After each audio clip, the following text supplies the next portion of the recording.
There are now 2 days to go in the NBA season, and the playoff possibilities are comical. The Pelicans are in. That's huge. But who they'll play in round one is still wide open. Before we get to the Pelicans, let's start at the top. Houston will be the top seeds in the West. They will host the 8 seed, so you really don't want to be that team.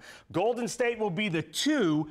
They will host the 7 seeds. You'd really rather not be 7 either, although if Steph Curry doesn't play, the Warriors are beatable. If the Pelicans beat San Antonio, they avoid both of those scenarios. A win tomorrow night against the Spurs, and the worst New Orleans can finish is 6th in the West. That is manageable, but the question is, how do the Pelicans get to the 4th seed? That's where you'd have home court advantage. New Orleans needs 3 things to happen. First, they need Golden State to beat Utah tonight. That is 1. Then they need to beat San Antonio tomorrow. Then they need Portland to beat the Jazz late tomorrow night. That's 1 Pelicans win, 2 Utah losses, and like it was the dream of Will Farrell's Flint Tropics in semi-pro, New Orleans would win 4th place. Right now, believe it or not, there are 56 different seeding scenarios that are still possible, and the season ends tomorrow.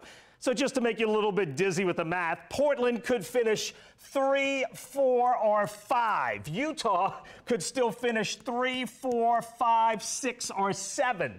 The Spurs, the Pelicans, and the Oklahoma City Thunder are all in the exact same position. They could all finish 4, 5, 6, 7, or 8. That's all 3 of these teams.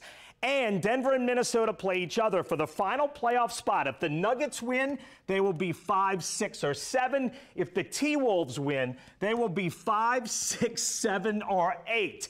Yes, it is a mess. It's ridiculous. But again, forget all that. 1 Pelican win, 2 Jazz losses. Pull for that, and then the Pelicans would either host Denver, Minnesota, or Oklahoma City in round 1 of the playoffs.